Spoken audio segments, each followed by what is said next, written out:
The scent of trouble arrived on the same wind as the woman, carried through the tall grass toward Jack McCoy's ranch on that scorching Montana afternoon in 1878. She came stumbling down the dirt road, her dark hair wild from the journey, her dress torn and muddied. Blood caked on her temple, her arms wrapped protectively around her swollen belly.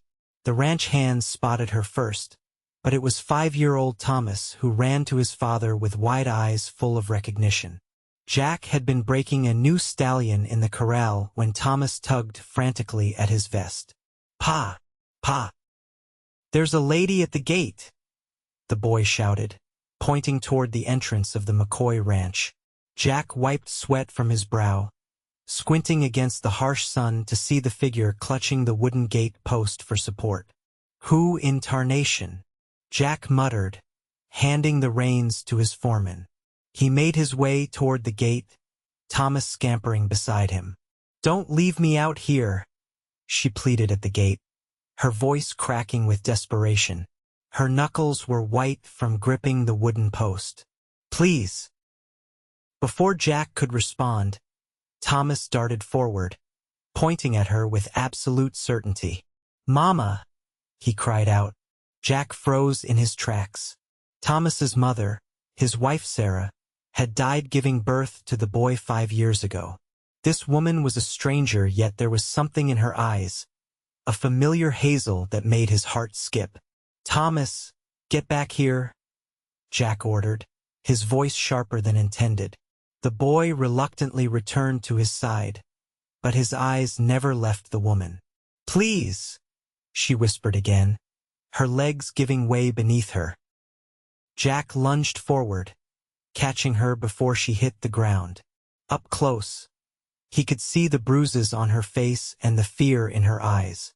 "Nathaniel," Jack called to his foreman. "Get Doc Williams. Now." "My name is Jessie," she whispered as he lifted her. "Jessie Walker. They're after me." "Who's after you?" Jack asked, carrying her toward the house. Her eyes fluttered closed. "My husband. Or the man who claims to be." Jack carried her into the house, his mind racing with questions.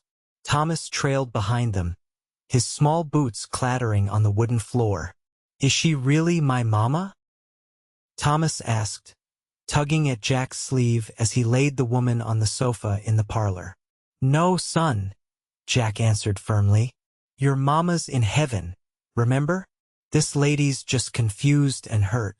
"But she looks like the picture," Thomas insisted, pointing to the daguerreotype on the mantel, Sarah's portrait, taken just weeks before she died. Jack glanced between the unconscious woman and the portrait. There was a resemblance. He had to admit, the same high cheekbones, the same delicate nose. But Sarah was gone. He'd buried her himself. "Go fetch some water and clean rags," he told Thomas, needing a moment alone with his thoughts. Doc Williams arrived an hour later, his medical bag in hand. He was a grizzled man who'd treated everything from gunshot wounds to childbirth in his 30 years of practice. "Well, Jack," he said after examining Jessie. "She's exhausted, dehydrated, and about 7 months along, I'd reckon. Those bruises ain't from falling either." "Will she be all right?" Jack asked, keeping his voice low as Thomas played with wooden blocks in the corner. "With rest and care, yes. The baby too, God willing." Doc Williams packed his instruments. "She needs to stay put for a spell. Moving her would be dangerous in this condition." Jack nodded, running a hand through his dark hair. "She can stay." After the doctor left, Jack settled in a chair across from the sofa, watching the woman's chest rise and fall with each breath. Thomas had finally fallen asleep in his room upstairs, still insisting the stranger was his mother. As twilight painted the sky outside, Jessie's eyes fluttered open. She startled at the sight of him, attempting to sit up too quickly. "Easy now," Jack said, raising his hands to show he meant no harm. "You're safe here." "Where am I?" she asked, her voice hoarse. McCoy Ranch, about 15 miles west of White Ridge. I'm Jack McCoy. Recognition flickered in her eyes. The cattle baron? Jack shrugged. Some call me that. Not much of a baron with just 400 head and this patch of land. Jessie's hands moved protectively to her belly. Your son. He called me. Thomas lost his mother when he was born, Jack explained. He's never known her except through stories and that picture there. He nodded toward the daguerreotype. You bear a resemblance. The boy's imagination did the rest. Jessie studied the portrait with wonder. That's remarkable. We could almost be sisters. You said someone was after you, Jack prompted gently. Your husband. Her face darkened. Frank Wilkes. He's no husband of mine, not truly. He forced me to marry him after my father died last winter, leaving debts I couldn't pay. She touched her swollen belly. This child is his, but I won't let it be raised by such a monster. And you ran. 3 days ago. He'll be tracking me. He has men, connections. Fear crept back into her voice. I shouldn't stay.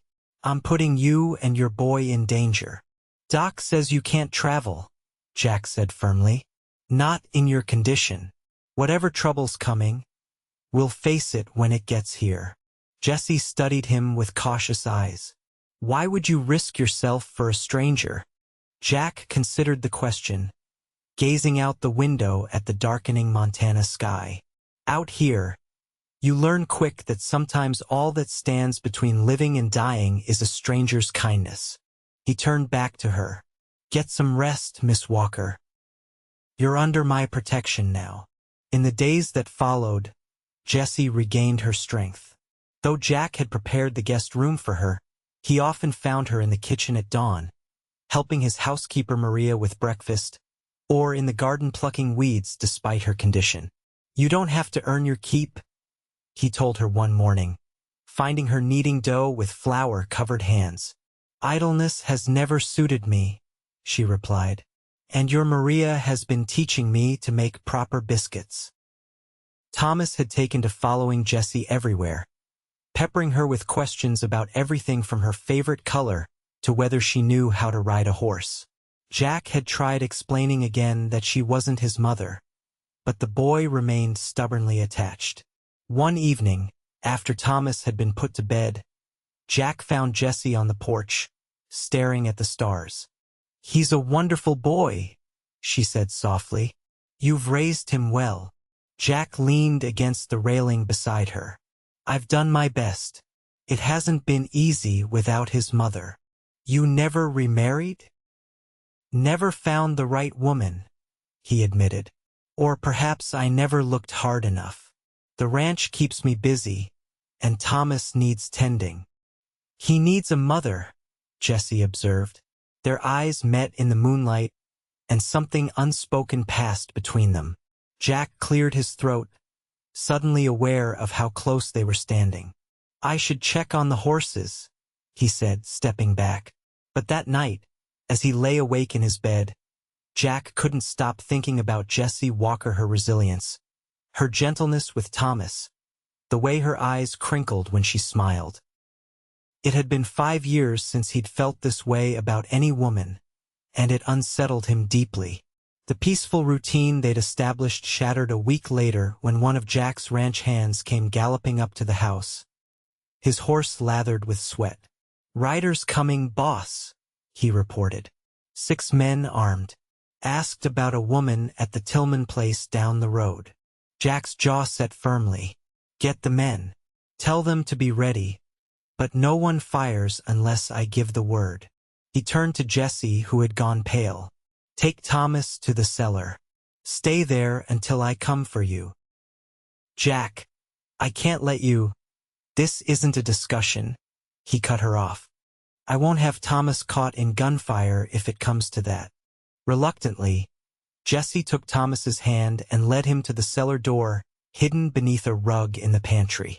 The boy went willingly, thinking it a grand adventure. Jack positioned his men strategically around the property, then waited on the porch alone, his shotgun resting casually across his lap. When the riders appeared, he recognized the type: immediately hard men with cold eyes, guns worn low on their hips. Their leader, a broad-shouldered man with a thick mustache and expensive clothes, reined his horse to a stop at the gate. "You McCoy?" he called out. "I am," Jack replied evenly. "This is private property." "I'm Frank Wilkes," the man announced. "I'm looking for my wife, Jessie Wilkes. She's in a delicate condition and not right in the head. Ran off a couple weeks back." "Haven't seen any strays except cattle," Jack lied smoothly. Wilkes's eyes narrowed. "Funny thing, Tillman down the road says a dark-haired woman matching her description came this way. Said she was pregnant too." "Tillman drinks too much and sees things," Jack replied. "You're welcome to look around, but I'd ask your men to leave their firearms holstered. My boys get nervous around strangers with guns." As if on cue, several of Jack's ranch hands appeared at strategic points, rifles in hand. It was a standoff, and both men knew it. Wilkes sized up the situation. "I'll take your word for now, McCoy, but I'll be staying in White Ridge a while. If you happen to remember seeing my wife, there's $50 in it for you." "I'll keep that in mind," Jack said, not moving from his position. The riders turned and headed back down the road. Only when they were well out of sight did Jack signal his men to stand down. He hurried to the cellar, finding Jessie huddled in a corner with Thomas, reading to him by lantern light. "They're gone," he told her. "But they'll be back. Wilkes is staying in town." Jessie's hands trembled as she closed the book. "You could have given me up, taken his money." "That's not who I am," Jack said simply. That night, after Thomas was asleep, Jessie told Jack everything: how Frank Wilkes had been her father's business partner, how he'd manipulated the old man's debts, how he'd presented marriage to her as the only alternative to debtor's prison. "He was kind at first," she explained, her voice hollow. "But once the papers were signed, he changed. The first time he hit me, I told myself it was the whiskey. By the third time, I knew better." Jack's hands clenched into fists. "No man has the right. When I discovered I was with child, I knew I had to leave. Not just for me, but for this baby." She placed a protective hand on her belly. "Frank sees children as possessions, not people to cherish." "You did the right thing," Jack assured her. "And you're not alone anymore." Their eyes met, and this time neither looked away. Jack reached out hesitantly, brushing a strand of hair from her face. The touch lingered, his rough fingers gentle against her cheek. "I should," she began. "Stay," he finished. "As long as you need." Days turned into weeks. Jessie's belly grew rounder, and with each passing day, Jack found himself more drawn to her quiet strength and tender heart. Thomas had already claimed her as his mother, and Jack began to wonder if perhaps the boy's instincts were wiser than his own caution. News came that Frank Wilkes had returned to Denver, apparently giving up his search. Jack remained vigilant, but a tentative peace settled over the ranch. Then, on a warm evening in early September, as golden light bathed the fields in amber, Jack found Jessie in Sarah's garden, carefully tending the late summer blooms. "You've brought it back to life," he said, approaching slowly. "Sarah would be pleased." Jessie smiled, wiping dirt from her hands. "Thomas told me she loved flowers. Said you used to bring her wildflowers every Sunday." "The boy has a good memory," Jack replied, surprised. He hadn't realized he'd shared such details with his son. "He also said you haven't brought flowers to anyone since she died," Jessie added softly. Jack's throat tightened. "No, I haven't." She studied his face. "You loved her very much." "I did," Jack admitted. "But lately, I've been thinking that maybe there's room in a heart for more than one love."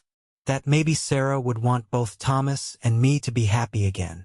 Jessie's eyes widened slightly. Jack. Before she could continue, Thomas came running from the house, waving a piece of paper. Look what I drew, Mama. It's us, you and Pa and me and the baby. Jack knelt to examine his son's artwork, crude stick figures standing in front of a house, with a smaller figure clearly meant to be a baby. That's mighty fine, son. But remember, Miss Jessie isn't. It's beautiful, Thomas. Jessie interrupted, her eyes glistening. May I keep it? Thomas nodded enthusiastically, pressing the drawing into her hands before racing back to the house for more paper. You shouldn't encourage him, Jack said gently. It'll only confuse him more when I leave. Jessie finished, her voice barely above a whisper. Jack looked away. You'll want to make a fresh start somewhere. Somewhere Wilkes can't find you. And if I wanted to stay? The question hung in the air between them, heavy with meaning. Before Jack could answer, Maria appeared at the back door, calling out that supper was ready. The moment slipped away, but Jack felt something shift between them, possibility taking root like a seed in spring soil. That night, a fierce storm blew in from the mountains. Lightning split the sky, and thunder rattled the windows of the ranch house. Jack was checking that all was secure when he heard Thomas crying out. He rushed to his son's room, only to find Jessie already there, cradling the boy against her chest. The thunder scared him, she explained softly. He was calling for his mother. Jack sat on the edge of the bed, placing a hand on his son's back. It's all right, Thomas. Just the sky having a tantrum. Miss Jessie says Mama sends the thunder to keep the bad men away, Thomas said, his voice muffled against Jessie's nightdress. Jack glanced at her, surprised. I hope you don't mind, she whispered. It seemed to comfort him. No, Jack said, his heart full. I don't mind at all. They sat together until Thomas drifted back to sleep, the storm still raging outside. As they stepped into the hallway, a particularly loud crash of thunder made Jessie jump, instinctively grabbing Jack's arm. Their faces were inches apart, her fingers clutching his sleeve. In the flickering lamplight, Jack could see every detail of her face, the small scar above her eyebrow, the flecks of gold in her hazel eyes, the soft curve of her lips. Jessie, he murmured, her name a prayer on his lips. She leaned in first, her lips meeting his with gentle uncertainty. Jack responded with 5 years of pent-up loneliness and newfound hope, his hand cradling the back of her head as the kiss deepened. When they finally parted, both breathing quickly, Jessie's eyes were wide with wonder and fear. I shouldn't have. Don't, Jack whispered, pressing his forehead to hers. Don't regret this. I don't. I'm still married in the eyes of the law, she reminded him, and carrying another man's child. Laws can be changed, Jack said firmly, and that child will need a father who loves it, who loves its mother. Jessie's breath caught. Jack, are you saying? I'm saying I've fallen in love with you, Jessie Walker, he confessed. And if you'll have me, I want to build a life with you. Here with Thomas. With your baby. Tears spilled down her cheeks. I've fallen in love with you too. But Frank will never grant me a divorce. He'll never let me go. Then we'll fight, Jack promised. Together. Their newfound happiness was tempered by caution. Jack sent a telegram to a lawyer friend in Helena, inquiring about Jessie's legal options. The response was not encouraging. Divorce was difficult in the best circumstances, nearly impossible without the husband's cooperation. As Jessie's time grew nearer, Jack increased security around the ranch.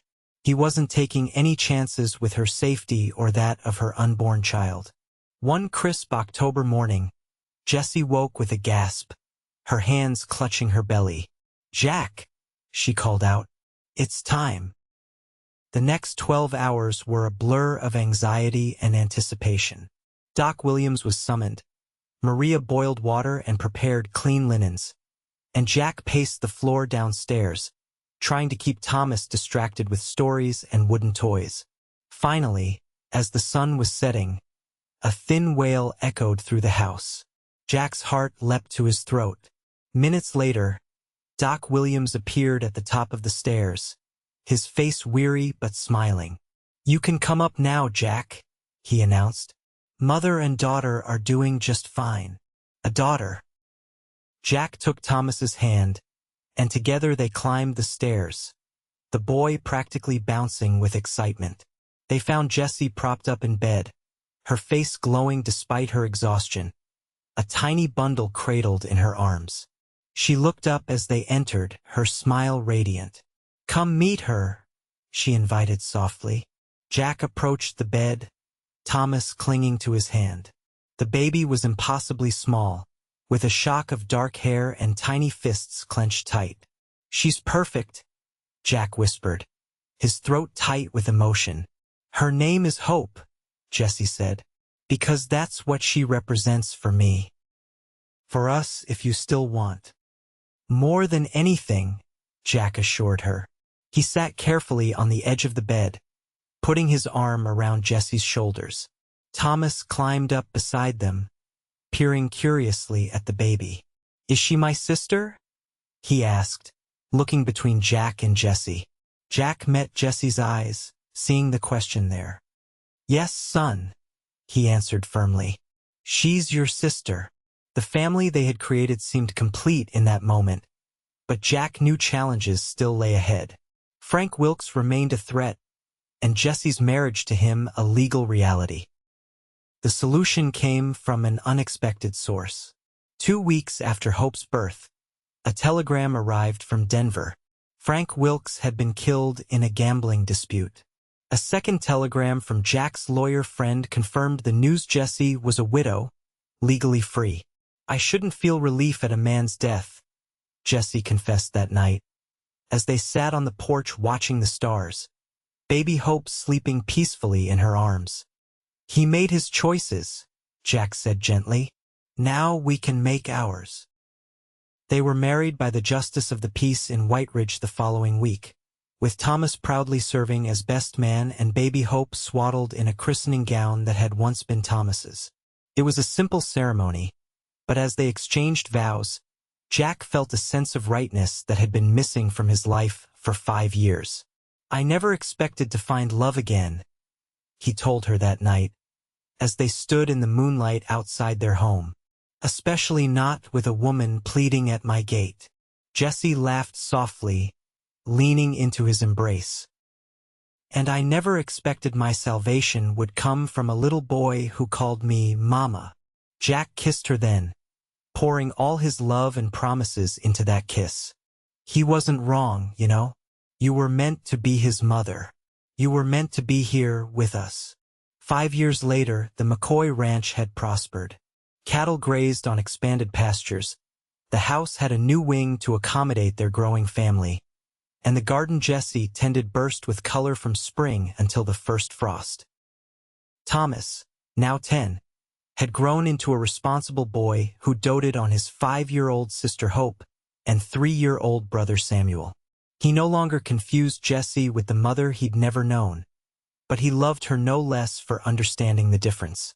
On the anniversary of their meeting, Jack always brought Jessie wildflowers, a tradition that Thomas had begun to emulate with adorable seriousness.